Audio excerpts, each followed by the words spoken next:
한 달 전에 제가 이제 은퇴하신 목사님 이제 간증을 제가 들었습니다. 근데 그 목사님이 농촌에서 자랐어요. 근데 이제 그 위에 형이 있는데 형이 너무 똑똑한 거예요. 아주 뛰어난 형이었답니다. 그래서 아버지가 뭘 해도 형만 높이는 거예요. 최고라고. 자기는 자연스럽게 가정에서부터도 인정을 받지 못한 거예요. 또 자기가 별로 공부도 잘 못했답니다. 그러니까 항상 무슨 일을 해도 형이 우선이에요. 그러니까 항상 이제 어린 마음에 초등학교 때, 야, 나도 아버지에게 좀 인정을 받았으면 좋겠다. 항상 그게 자기 바람이었대요. 근데 어느 날 아침 일찍 아버지가 자기를 부르더래요. 야, 너 오늘 저 군청에 좀 갔다 와야 되겠다. 막 그 말을 듣는데 가슴이 뛰더래요. 야, 아버지가 어떻게 나를 심부름을 보낼까? 너무 기뻐가지고 그 말 듣자마자 군청을 달렸대요. 그 군청 이제 마당을 들어갔는데 군청은 갔는데 도착하고 나서 보니까 내가 왜 여기로 왔지? 아버지가 그러니까 그냥 막 기분이 좋아가 달려는 갔는데 왜 왔는지를 모르는 거예요. 또 아버지가 아들을 부르니까 아들이 안 보이는 거예요. 그러니까 하루 꼬박 갔다가 왔다가 고생만 한 거죠. 아버지가 그 군청의 직원이었답니다. 그래서 이제 몸살이 나가지고 야, 오늘 도저히 나 이제 출근을 못 할 테니까 출근계를 전달을 하려고 군청에 너 갔다 와야 되겠다 했는데 결근계를 받기도 전에 달려가 버린 거예요. 근데 이 목사님이 목포에 부흥회를 이제 간 적이 있답니다. 하이도라고 여러분 아시죠? 하이도에 이제 가서 부흥회를 하는데 이 간증을 했대요. 근데 앞에 있는 분들이 자꾸 웃더래요. 킥킥거리면서. 뭐가 잘못됐나 고 물어봤대요. 아니, 왜 자꾸 웃냐고. 그랬더니 한 분이 그러더래요. 우리 하이도에 목사님 같은 똑같은 사람 한 사람 있어요. 그 이야기를 들어보니까 아버지가 너 내일 목포 좀 갔다 와야 되겠다. 그랬더니 이 아들이 다음날 아침 첫 배로 목포를 나간 거예요. 배가 하루에 한 번 다니는 거예요. 목포는 나갔는데 가서 보니까 할 일이 없잖아요. 왜 왔는지도 모르고 하루 쫄딱 굶고는 다음날 아침 배로 들어왔다는 거예요. 그래서 김대중 대통령 다음으로 유명인이 됐답니다. 참 그런 이야기 들으면 우습죠. 이게 실제 이야기입니다. 이런 이야기 들으면 참 우리가 우습잖아요. 그럼 우리는 이 세상에 왜 왔습니까? 여러분 이 세상에 왜 오셨을까요? 여러분 한 분 한 분이. 여러분 그걸 알고 사십니까? 오늘까지 여러분 살아오셨잖아요. 여러분 왜 사세요? 뭘 위해 사세요? 여러분 알고 사십니까? 여러분 신앙생활이 뭘까요? 하나님을 아는 거예요. 우리가 하나님을 아는 것만큼 신앙이 깊어지는 거예요. 그럼 하나님을 안다는 말은 하나님을 아버지로, 하나님을 인생의 주인으로 아는 거예요. 이제 그걸 깨닫게 되는 거죠. 하나님은 창조자시고 나를 만드시고 내 생명을 지금까지 살려주시고 하나님께서 오늘 또 우리에게 하나님이 원하시는 뜻을 이루고자 하시는 분이에요. 그래서 신앙생활은 하나님을 알고 그 하나님이 내게 하시는 말씀을 듣고 살아가는 것이 신앙생활이에요. 그게 바로 인생이에요. 여러분 오늘 우리가 이사야서 말씀을 이제 읽었습니다. 1장 1절부터 읽었어요. 66장까지 나옵니다. 이사야서 말씀이. 그럼 한 가지로 딱 말씀하면은 뭐냐? 내 말을 들으라는 거예요. 하나님께서 하시는 말씀이에요. 이스라엘 백성들에게. 이게 이제 주제입니다. 그럼 오늘 1장 1절을 보시면은 시대적인 배경이 나와요. 제가 항상 여러분들에게 성경 말씀을 가르칠 때 제가 역사가 중요하다는 이야기를 자주 하죠. 역사는 실제 일어난 사실을 기록한 거예요. 물론 그 의미를 발견하는 것도 중요하지만 일단 역사는 기록이에요. 그럼 기록은 뭐예요? 연대가 있어요. 그래서 지역이 있고 연대가 있고 사건이 있다 그랬죠. 그 실제적인 사건이란 말이에요. 성경의 내용은. 근데 오늘 이사야 선지자가 하나님으로부터 선지자로 부름을 받을 때가 언제냐? 오늘 여러분 말씀 읽어보면은 유다 왕 우시야라고 나와요. 유다에 왕들이 많이 있었는데 유다, 남쪽 유다의 10번째 왕이 우시야예요. 6장 1절에 보면 이사야가 선지자로 부름받을 때가 언제냐 하면 이 10대 왕인 우시야가 죽을 때예요. 딱 죽은 그 시점에 이사야 선지자가 하나님의 부름을 받는 거예요. 그 선지자가 이제 됩니다. 그리고 그 아들 요담이 왕에 오릅니다. 요담은 그 당시 이스라엘을 번성하게 만든 왕이에요. 아주 훌륭한 왕이죠. 쉽게 말하면 나라가 잘 살았단 말이에요. 그때 아주 풍요로워졌습니다. 그럼 문제가 뭐가 생기느냐? 풍요로워지니까 하나님을 믿는 이스라엘 백성들이 점점 하나님을 멀리 떠나는 거예요. 그럼 떠나면 어떻게 되죠? 오늘 내용이 그 다 나옵니다. 문제가 생기겠죠, 나라가. 그리고 이어서 아하스 왕이 나옵니다. 그리고 히스기야가 나옵니다. 히스기야는 이제 훌륭한 왕이죠. 근데 이 시대에는 전부 다 어떤 일들이 그 히스기야 왕 때도 일어나는 이스라엘 전쟁을 맞이합니다. 하나님의 징계죠, 사실은. 그래서 히스기야가 하나님 앞에 부르짖고 기도하고 이런 내용들이 나오고 있습니다. 그때 이런 그 한 50년, 60년 이 4대 왕이 지나가는 그 어간에 이사야 선지자가 이스라엘 백성들에게 하나님 말씀을 전하는 선지자로 활동을 했습니다. 자, 2절에 보니까요, 하나님이 그 이사야 선지자를 통해서 이스라엘 백성들에게 특별히 남쪽 유다의 말씀을 전합니다. 그래서 1절 이제 뒷부분에 보면은 이사야가 유다와 예루살렘에 관하여 본 계시라 그랬어요. 본 거예요. 보았는데 뭘 봐요? 그 하나님을 만나고 하나님의 말씀 계시가 이사야 선지자에게 이제 그 내려진 거죠.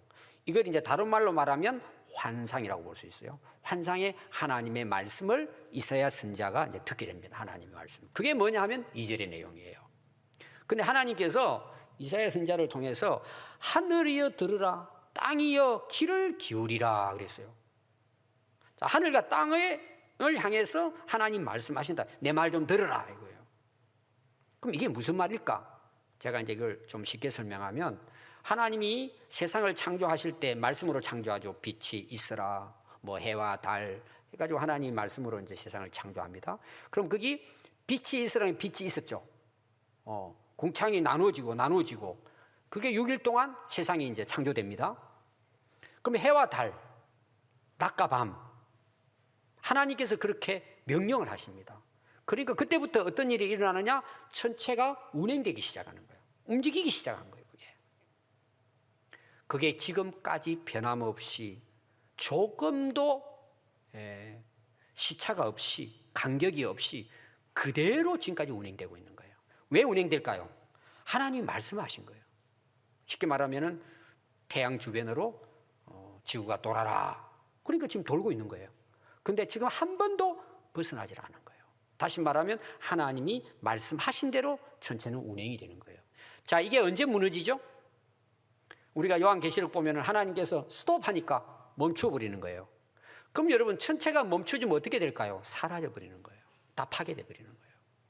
그러니까 지금까지는 뭐예요? 하늘과 땅이 하나님 말씀에 귀를 기울이고 하나님이 말씀하신 대로 지금 운행을 하고 있으니까 저와 여러분들이 지구의 발을 딛고 걷고 호흡하고 살 수 있는 거예요. 이거는 그냥 성경의 신화가 아니고 지금 실제예요. 우리가 그렇게 살고 있는 거예요. 우리가 모르는 것뿐이에요. 인정하지 않는 것뿐이에요. 그러면은 그런 하나님이 만든 마지막 때 인간을 하나님 만들고 그 타락한 세상 속에 이스라엘 백성들 하나님이 자기 백성으로 삼아가지고 너희들 내 말을 들으라고 말씀한 거예요. 근데 이스라엘 백성들이 안 듣는 거예요. 여러분 이 세상에서 가장 문제 있는 동물이 인간이에요. 말을 안 듣는 거예요. 말을 안 듣는 거예요. 특히 하나님이 택함 받은 이스라엘 백성들도 하나님의 말씀을 듣지 않는 거예요. 그러니까 들으라는 거예요. 그래서 여호와께서 말씀하시기를 이스라엘 백성들에게 말씀을 하시는데 내가 자식을 양육하였거늘 그들이 나를 거역했다. 내가 이스라엘 백성들을 자녀처럼 삼아가지고 그들을 잘 살도록 양육했는데 나중에 가서는 살만하니까 나를 거역하고 떠났다는 거예요. 아니 소도 그 임자를 알고 나귀도 그 주인의 구유를 알건만 내 백성 이스라엘은 나를 알지 못하고 나의 백성은 나를 깨닫지 못하는도다. 이사야서 43장 1절에 보면요, 야곱아 너를 창조하신 여호와께서, 이 야곱은 이스라엘의 원래 이름이죠. 여호와께서 지금 말씀하시느니라. 이스라엘아 너를 지으신 이가 말씀하시느니라. 그럼 성경은 누가 우리에게 말씀하시는 거예요? 우리를 지으신 하나님이 지금도 우리에게 말씀하시는 거예요. 너는 두려워하지 말라. 내가 너를 구속하였고 구원했고 이 말이에요. 애굽에서 구원하고 바벨론에서 구원하고 이제 구원한 거죠. 내가 너를 지명하여 불렀나니 너는 내 것이라는 거예요. 그럼 우리의 주인은 누구시라는 거예요? 하나님이시라는 거예요. 나를 만드시고 나를 구원하신 분이 나의 주인이라는 내용이에요. 그런데 그 당시 이스라엘 백성들은 주인을 알지 못했다는 거예요. 오늘 제가 이제 이스라엘 백성들에 대한 이야기, 예루살렘 성에 대한 이야기합니다. 그걸 오늘로 말하면 나를 이야기하고 있는 거예요. 여러분 그렇게 들으셔야 됩니다. 여러분 하나님의 백성, 하나님이 택해서 내 것으로 삼은 하나님 백성은 마땅히 하나님의 말씀에 귀를 기울여야 됩니다. 하나님이 아버지시니까, 우리의 주인이시니까. 그렇게 될 때 우리 신앙은 바르게 세워지고 우리 인생은 정상화됩니다. 인생이. 그럼 여러분 이스라엘 백성들이 하나님께서 그렇게 구원해 주시고 하나님의 자녀로 삼아 주셨는데 왜 이스라엘 백성들이 하나님 말씀을 거역할까요? 왜 거역했을까요? 자, 여러분들도 오늘날 여러분 한번 돌아보십시오. 저도 마찬가지고. 여러분들이 정말 한 주간 동안 살아오시면서, 지금까지 인생 살아오시면서 하나님 말씀을 듣고 살아오셨어요? 아니면은 자기 생각 가지고 살아오셨어요? 아마 여러분들이 그게 아실 거예요. 그럼 왜 우리가 교회를 그렇게 오래 다니고 어릴 때부터 다니고 세례받고 직분도 가졌는데 왜 하나님 말씀을 어기고 살까요? 왜 거역하고 살까요? 한 가지 이유 때문이에요. 아직도 내가 주인이에요. 하나님은 믿지만 아직은 내가 주인이시라는 거예요. 이스라엘 백성들이 그랬단 말이에요. 좋을 때는 하나님 찾다가 또 풍성해지면 하나님 떠나고 이게 반복됐단 말이에요. 그럼 이스라엘 백성들이 하나님을 떠났을 때, 말씀을 어겼을 때 그들의 삶이 어땠을까요? 4절부터 나와요. 그 현상이 나옵니다. 슬프다, 범죄한 나라. 슬프다는 말은 이거는 그냥 우는 게 아니에요. 탄식하는 거예요. 이스라엘 백성들을 보면서 정말 이건 장례식 때 통곡하는 슬픔이에요.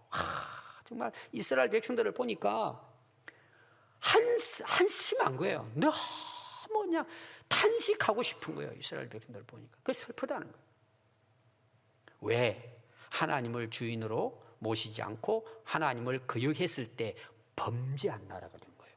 아니 하나님 백성들은 거룩한 백성으로 하나님 말씀을 순종하고 살아야 되는데 거역한. 하나님 앞에 뭐예요? 범죄한 나라가 돼버린 거예요. 나라가 온통 범죄 소굴이 돼버린 거예요. 허물진 백성이에요. 행악의 종자래요. 하나님의 자녀인데 이들의 삶은 악한 종자들이라는 거예요. 행위가 부패한 자식이로다. 자식이 썩어버렸대요. 하나님 자식이 아니라는 거예요.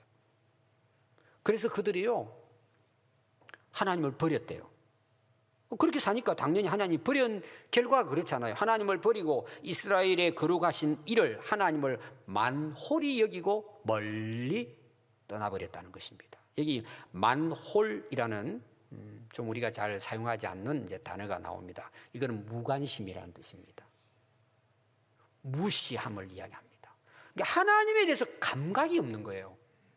들어도 뭐 그냥 하나님이에요. 이런 우리가 이제 애국가 부르잖아요. 하나님이 보호하사 우리나라 만세야. 그냥 하나님이에요. 그건 나하고 아무 상관없어요. 무관심이에요. 주기도문도 하고 사도신경도 고백을 하는데 하나님에 대해서는 전혀 관심 없고, 그리고 내가 주인 돼서 사는 것, 이게 뭐예요? 만홀히 여기는 거예요. 무시한다 이 말이에요.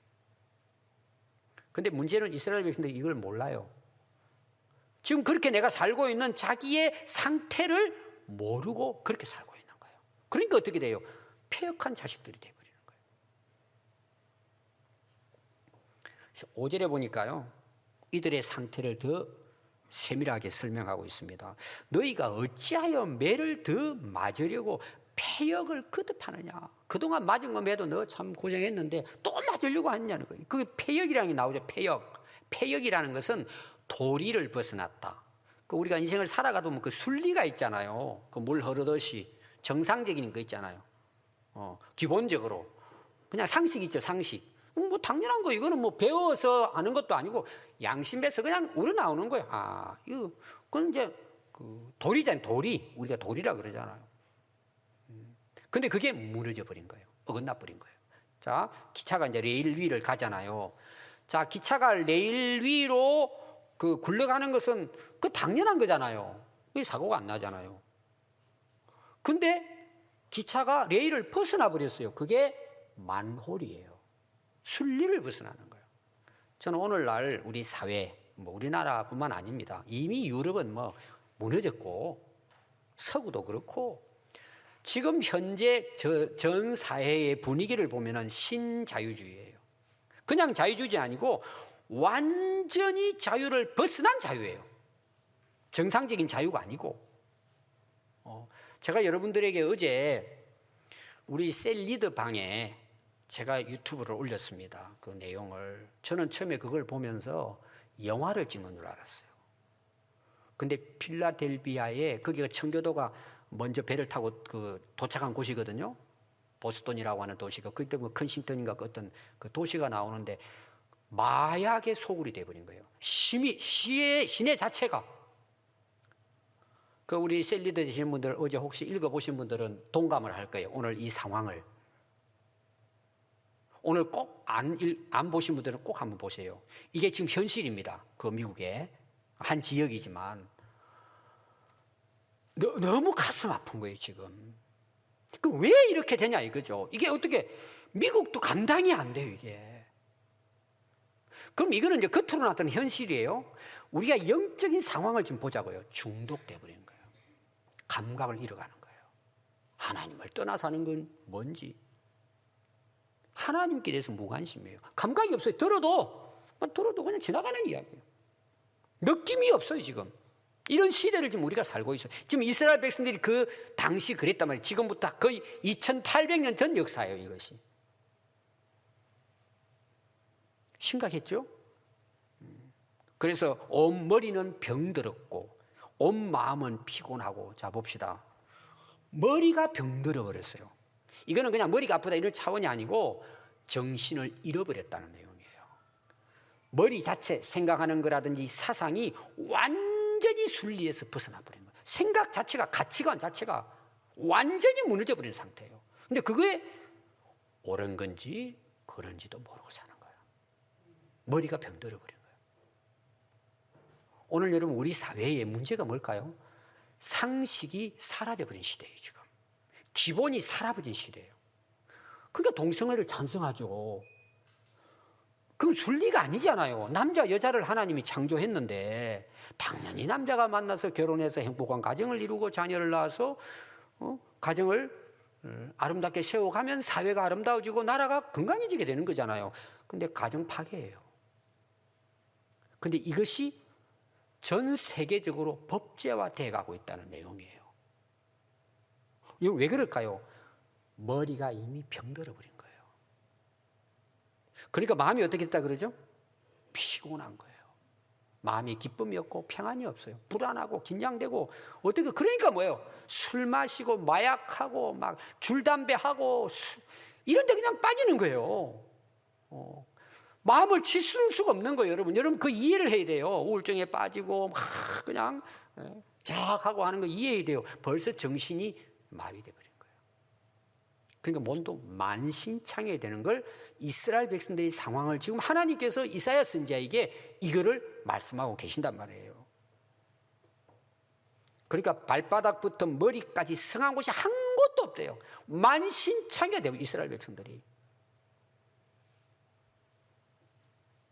상한 것과 터진 것과 새로 맞은 흔적, 상처 투성이에요.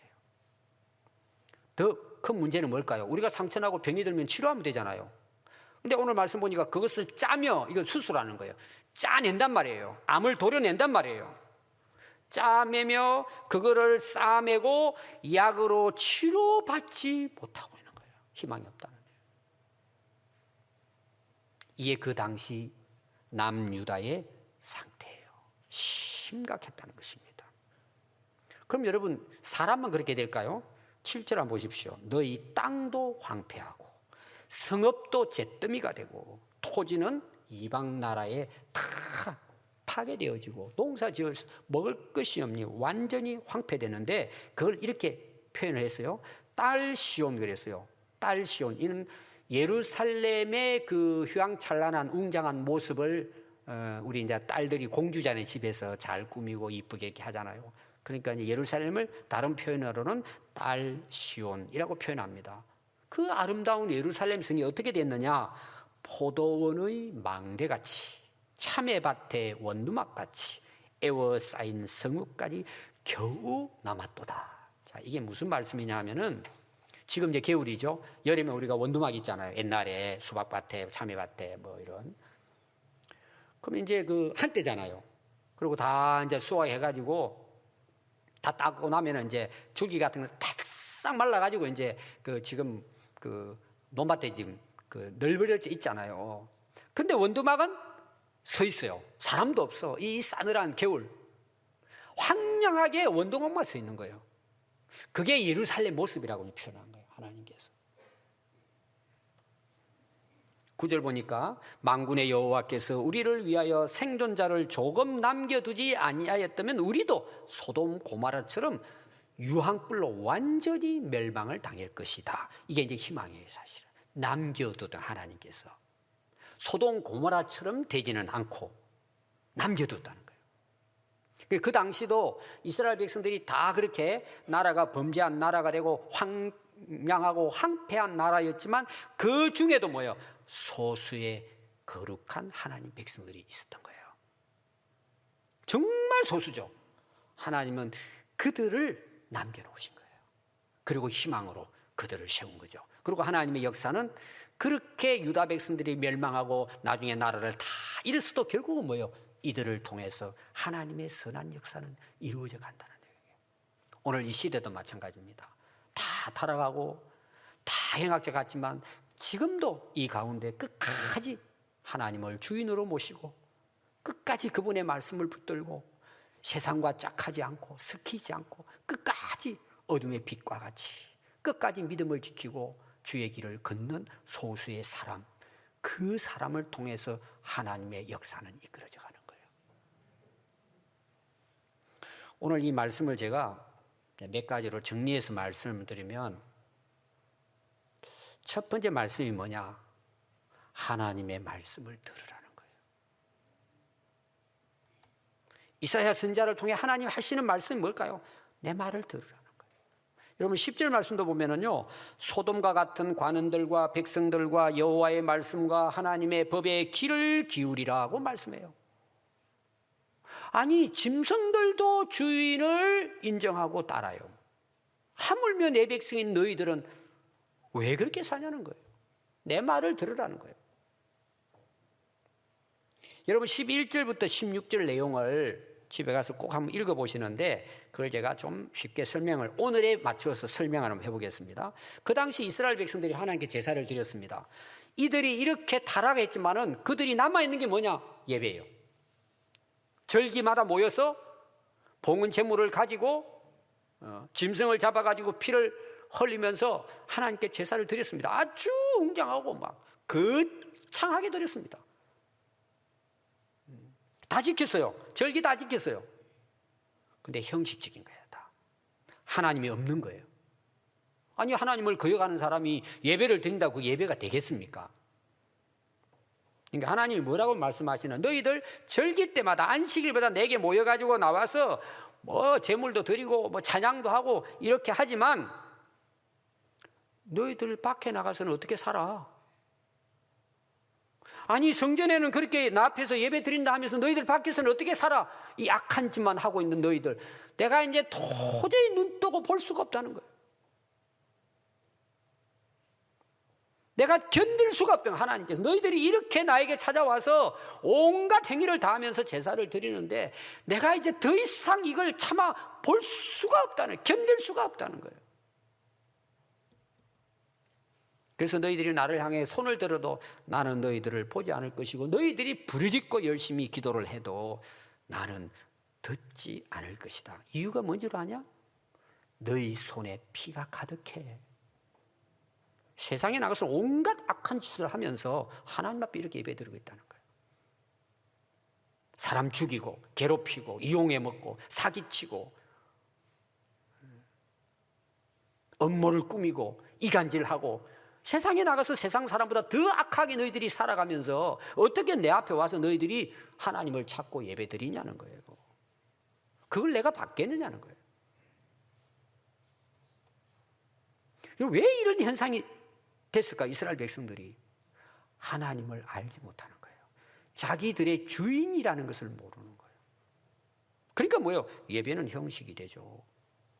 그래서 하나님께서 그 선지자를 통해서 너희들은 스스로 너희들의 죄를 씻으라는 거예요. 깨끗하게 하고 너희들이 악행을 끊고 버리고 회개하고 청산하고 내 앞에 나오라는 거예요. 선행을 행하고 정의를 구하고 학대받고 어려운 사람들의 편에 서서 그들을 잘 돌보라는 거예요. 그리고 나에게 와서 예배하라는 거예요. 첫 번째 가장 중요한 것은 하나님의 말씀을 들어야 됩니다. 두 번째 내용이 뭐냐 하면요, 이들이 하나님 말씀을 알지 못했을 때 이렇게 황폐하고 부패해지지 않았냐, 이걸 가리키는 거예요. 세 번째가 뭐냐, 오늘 결론의 말씀입니다. 여러분 1장 18절부터 19절 내용에 이렇게 나옵니다. 여호와께서 말씀하시되 오라 우리가 서로 변론하자. 너희 죄가 주홍 같을지라도 눈과 같이 희어질 것이요 진홍같이 붉을지라도 양털같이 휘게 되리라. 자, 앞에는 이런 타락하고 황폐했지만 하나님께서 말씀하시는 거예요. 만나자는 거예요. 하나님께서 나하고 변론해 보자는 거예요. 이게 지금 재판석입니다. 뭐가 문제가 됐는지 한번 나하고 상의해 보자는 거예요. 그래서 너희들이 주홍같이 붉고 진홍같이 붉을지라도 내가 너희들을 양털같이 희게 해주겠다는 거예요. 회복이죠. 그럼 어떻게 하면 돼요? 선택을 해야 돼요. 둘 중에 하나를 선택하라는 거예요. 그게 19절입니다. 너희가 절겨 순종하면 땅의 아름다운 소산을 먹을 것이. 지금 황폐한 땅이잖아요. 희망이 없잖아요. 근데 하나님 말씀을 듣고 순종하면은 땅이 회복된대요. 오늘 우리를만 경제 회복이죠. 어떤 면에서는 20절 너희가 거절하면, 그럼 거절하고 내가 주인인데 너희들이 나를 배반하면 너희들을 칼에 삼켜져. 이건 전쟁이 일어나서 망한다는 거예요. 여호와의 입에 말씀이니라 하고 이사야 선지자를 통해서 하나님께서 너희들이 이제 선택하라는, 결정하라는 거예요. 내 말에 순종하고 내 말을 듣고 주인의 말에 따라서 살 것이냐, 주인의 말을 거역하고 배반하고 살 것이냐, 선택은 너희들이 하라. 여러분, 이스라엘 백성들이 이 말씀을 듣고 어떻게 했을 것 같아요? 끝까지 거역했습니다. 결국은 북쪽 이스라엘, 남쪽 유다가 다 멸망해 버립니다. 남의 나라 가서 70년 동안 죽을 고생하다가 다시 돌아옵니다. 그 돌아온 이야기를 지난주 제가 말라기서 성경의 구약 마지막 말씀을 드렸죠. 여러분, 우리 인생은 항상 희망이 있습니다. 그 희망은 뭘까요? 하나님의 말씀을 듣는 데서부터 시작되는 거예요. 거기 희망이 있는 거예요, 우리에게는. 하나님 약속이에요. 아니, 이사야 선지자에게 하나님께서 말씀을 들으라는 것은 너희들 죽어서 이제 이 말씀을 하기 위해서 하나님 말씀하셨을까요? 야, 우리 만나고 다시 한번 시작해보자. 너 회복될 수 있어. 나를 주인으로 인정하고, 아니, 소도 나귀도 주인을 알고 따르는데 너희들이 나를 알고 따르면 너희들 이런 만신창이가 됐어도 희망이 있다는 내용이에요. 우리 교회는 이제 피아노가 있고 키보드가 있습니다. 피아노는 똑같은 피아노예요. 근데 그 피아노를 연주하는 사람에 따라 소리가 달라져요. 여러분들 이제 피아노 되게 잘 못 치실 거예요. 여러분들이 만약 피아노를 친다고 생각해 보세요. 여러분 칠 수 있겠습니까? 애들한테 피아노 치라고 올려 앉혀봐요. 그럼 줌으로 쿵쿵쿵쿵 때려요. 시끄러워서 못 들어요, 그건. 여러분들이 피아노 연주하면은요, 사람들 다 도망가요. 소음이에요, 소음, 그거는. 근데 연주자가 다 앉아가지고, 맛있게 치면 어때요? 감동이 되죠, 막. 기뻐요, 마음이 막. 그럼 눈물이 나요. 그게 빠지면은 사람들이 모여들어요. 우리 길거리 같은 데도 그 연주하는 사람 있잖아요. 지나가는 사람도 막 너무 잘하니까 다 모여가지고 박수 치고 그러죠. 근데 여러분들이 우리 찬송 부릅시다 했는데 여러분들 우리 어르신이 목사님 제가 한번 반주해 보겠습니다. 한번 해보십시오. 어떤 현상이 일어날 것 같아요? 시끄러워서 찬송 못해요. 그만두세요 좀. 다 떠나요. 우리 인생이 똑같아요, 여러분. 여러분 스스로가 여러분의 인생을 한번 연주해 보세요. 엉망진창이 된 인생. 나를 만드신 우리의 주인 되신 하나님이 나를 연주한다고 생각해 보세요. 너무나 아름다운 노래가 되는 거예요. 사람들이 그 사람 모여드는 거예요. 제가 이제 농촌에 그 마곡사 입구 가교리에 5년 가까이 목회를 했습니다. 젊을 때. 근데 그 바로 교회당 아래가 약간 이제 한 5m 정도 아래 움푹 파였는데 그게 논이에요. 그 논이 한 400마지 정도 됐습니다. 그 주인이 공주에 사는 분이에요. 그러니까 그 마을에 있는 분에게 소작을 준 거예요. 당신이 좀 지어달라고.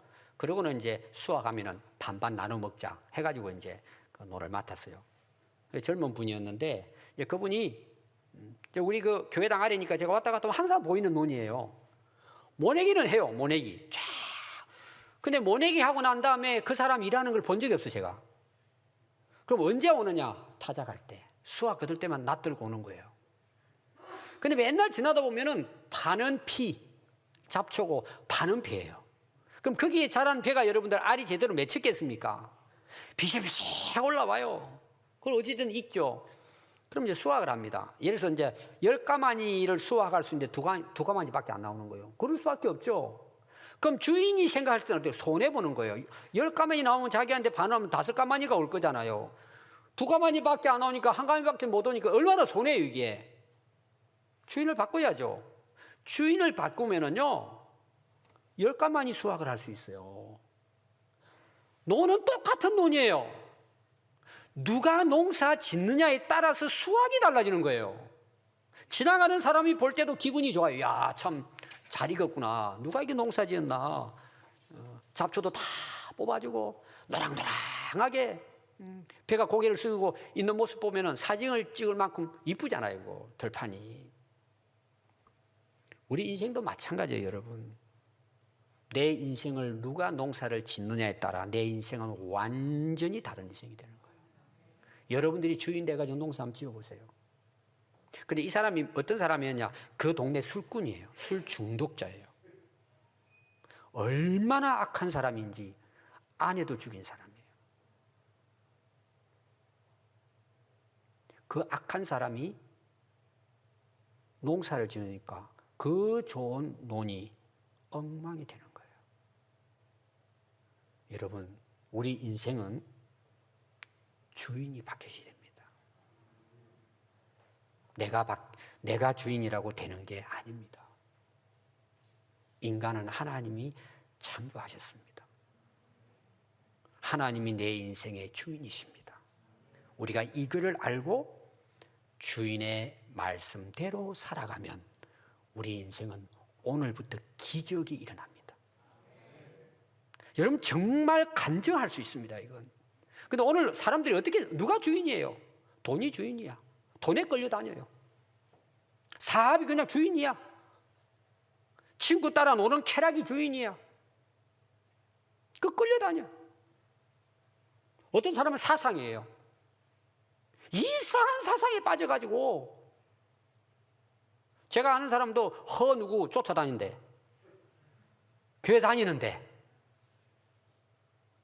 저는 그 사람 이야기 들으면은 정신이 혼란스러운데 그게 또 따라다니는 사람들이 있어요. 그분이 예수님이라나? 어떤 사람은 음악에 빠진 사람이 있어요. 그래도 그건 좀 건전하죠. 어떤 사람은 레제에 빠진 사람도 있죠. 뭐 괜찮아요. 근데 그것이 자기 주인이 돼버리는 거예요. 끌려다니는 거예요. 여러분 어떻게 될 것 같아요? 앞에 제가 이야기한 것처럼 완전히 인생 만신창이 되는 거예요. 여러분 예수님을 믿으십니까? 주인으로 믿으십니까? 왜 소리가 좀 들어가죠? 우리 교회 모토가 뭐예요? 예수님이 주인 되신 평안교회예요. 왜 예수님이 우리의 주인이실까요? 고린도서 6장 19절에 보면 너희 몸은 너희가 하나님께로부터 받은 바 너희 가운데 계신 성령의 전인 줄 알지 못하느냐? 너희는 너희 자신의 것이 아니라 값으로 산 것이 되었으니 너희 몸으로 하나님께 영광을 돌리라는 거예요. 값으로 사셨대. 그럼 산 사람이 주인이잖아요. 또 고린도서 7장 23절에 보면 너희는 값으로 사신 것이니 사람들의 종이 되지 말라는 거예요. 예수님이 우리를 십자가의 피로 사셨단 말이에요. 그리고 하나님의 자녀로 다시 거듭나게 하셨단 말이에요. 우리의 주인은 예수 그리스도시란 말이에요. 그 주인을 내가 모셔드리고 그분의 음성에 귀를 기울이고 그분의 말씀을 따라 살 때 우리 인생은 최상급 포도가 되는 거예요. 그런 복된 인생이 된단 말이에요. 그래서 저는 여러분들이 이제 그게 드러납니다. 예수님이 주인이신지 아니신지 드러나요. 어디서 첫 번째 드러나느냐? 예배 드리는 건 딱 드러나요. 여러분들 오늘도 여러분 스스로 점검할 수 있어요. 예배가 기다려지고 예배가 감격스러운 거예요. 막 그냥 나오는 자체가 은혜인 거예요. 이렇게 감격 있는 거예요. 하나님께 대한. 그래서 예배 드리는 자세, 옷차림, 모든 예배의 모습 보면요 딱 드러납니다. 벌써 여러분 예배를 드리러 오기 전에 생각 자체가 여러분들이 주인이 누군가 딱 판가름 나요. 아, 오늘은 뭐 친구 온다는데 오늘은 쉬지 뭐. 주인이 누굴까요? 주인이 누구예요? 자기죠. 그리고 제가 이제 뭐 지금은 우리 이제 전사님들께서 다 연락하지만 옛날에는 제가 이제 얼마 안 됐을 때는 집사님이 안 오면 꼭 그 다음 주 제가 전화를 합니다. 아니면 주일날 오후에 딱 들어가서 혹시 뭐 아플까봐 전화를 드리면은 목사님 죄송해요 그래요. 옛날에는 뭐 이게 전화기도 잘 안 됐잖아요. 잘 안 들려. 어딘가요? 죄송해요. 개모임 해가지고 제주도 왔대. 목사님 죄송해요 그래요. 아니 뭔 저에게 죄송할 게 있어. 근데 또 뒷말이 이런 거예요. 목사님 마음은 교회에 있어요 그래. 무슨 거짓말을 그렇게 잘해요. 마음이 없으니까 예배당에 안 온 거지. 그럼 주인이 누구라는 거예요? 자기가 결정해서 한 거잖아요. 그런 친구가 있지만 뭐예요? 나는 주인이 예수님이니까 당연히 뭐 손해보더라도 뭐예요? 회비 내잖아요. 그거 가지고 대개 토요일부터 주일을 잡아가잖아요. 아 회비 그거 뭐 문제예요. 그 손해보면 어때요? 주인 앞에 나오는 거죠. 예배 드리는 것도 압니다 여러분. 또 기도하는 거 보면 알아요. 이방인들처럼 구하죠. 자기 좋은 것만 필요한 것만. 가짜예요. 근데 먼저 하나님 나라를 구하는 거예요. 주인이 누구라는 거예요? 하나님이죠. 하나님 나라를 구하죠. 찬송. 어떤 분이 저보고 찬송 잘 부른다 그러면 저는요 처음에 엄치였습니다. 근데 제가 은혜를 받고 나니까 혼자서도 막 찬송이 나오더라고요. 그것도 그냥 하는 게 아니라 막 큰 소리로. 제가 이제 차 타고 다닐 때는 많이 그렇게 부릅니다. 혼자서 안 들으니까. 목소리 높여가면 제가 찬양합니다. 스스로 이제 은혜 충만한 거죠. 그러니까 저는 찬송 부를 때마다 너무 은혜가 되는 거예요. 찬송이. 그러니까 크게 부르는 거예요. 어떤 사람이 뭐 제가 찬양 잘하는데 제가 그렇게 잘하는 게 아니고 너무 이게 감사하니까 찬송이 그냥 그렇게 불러지는 거예요. 여러분들 찬송할 때 보죠. 여러분 모습 보면 주인이 누군지 딱 드러나요. 그냥 귀찮아. 속으로 그냥 따라 부르는 거야. 또 큰 소리 부르면 또 옆에 사람 또 창피할 것 같고 주인이 누구라는 거예요. 다 드러난다니까 여러분 실제 생활 속에서. 자, 가정생활 볼까요? 가장 정확하게 나타나는 곳이 가정이에요. 가정의 주인이 누구예요, 여러분? 오늘 젊은 부부들 정신 차려야 합니다. 여러분 가정의 주인이 누구예요? 결혼하기 전부터 싸웁니다. 주도권 싸움. 그렇게 해서 여러분 결혼해 보세요. 맨날 싸워요. 또 우리 어르신들 대개 주인은 이제 남편이라 그러죠. 그건 좋은 의미입니다. 나쁜 의미는 아니에요. 요새 남편에게 아내가 집니까? 야, 너도 그러네, 나도 그런다. 다 주인 되고 싶어요. 그 가정은 파괴됩니다. 우리의 가정의 주인은 그리스도이십니다. 우리는 다 순종해야 합니다. 그럼 어떻게 될까요? 남편은 아내 사랑하게 되죠. 왜 다른 여자 쳐다보고 다녀요? 아내는 남편 존경하게 되어 있습니다. 왜 탤런트만 생각해요? 그렇게 된다니까. 주인으로 모시면 하나님이 짝지어줬잖아요. 주인이 짝지어줬잖아요. 그럼 존중하고 사랑해야죠. 자식들도 문제예요. 여러분 자식들 어떻게 교육시킵니까? 여러분 다 드러납니다. 좋은 대학, 여러분 좋은 대학 가야 됩니다. 그거보다 우선이 뭐예요? 하나님을 알게 하는 것이 교육이에요. 하나님이 주인이라는 걸 알려주고 주인의 말씀을 따라 살도록 가르치는 것이 자녀 교육이에요. 여러분 해보세요. 그거는 해보면은요 가정이 천국 됩니다. 근데 믿음 좋은 사람이 먼저 그러죠. 난 절대 못 찾습니다. 왜 손해보냐 그래. 그건 자기가 주인이에요. 아직도. 특히 아내들 조심하십시오. 그게 자기가 주인이라는 거예요. 안 맞지 않아요? 아니 남편이 잘못했는데 그럼 자기는 왜 주인의 말을 안 들어요? 자기가 주인이라는 거잖아요. 그러니까 가정이 엉망이 되는 거예요, 여러분. 근데 예수님을 주인으로 모시면요 가정이 천국이 됩니다. 하나님 다스려요. 아멘. 여러분 정말 정신 차리면요 길이 다 있어요. 여러분 직장 생활 힘들죠? 이웃과의 관계, 교회 안에서 성도들 관계 다 문제가 뭐예요? 자기가 주인이에요.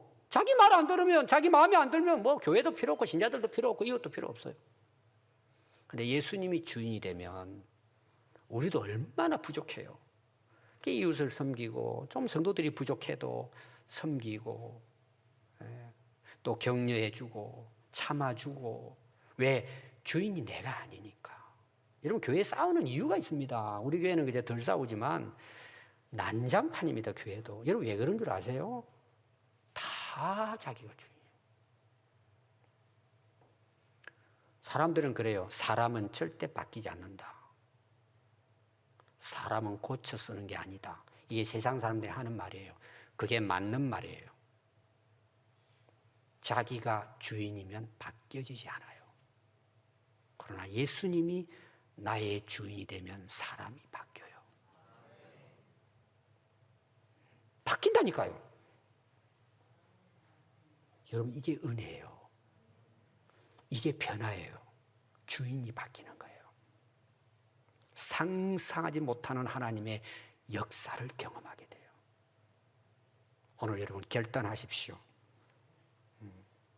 내가 주인으로 끝까지 살 거냐 고집 부리고 예수님을 하나님을 내 인생의 주인으로 모시고 오늘 인생을 새 출발할 것이냐. 그럼 오늘 여러분 선택하십시오. 우리 오늘 말씀 생각하시면서 한번 같이 기도하겠습니다.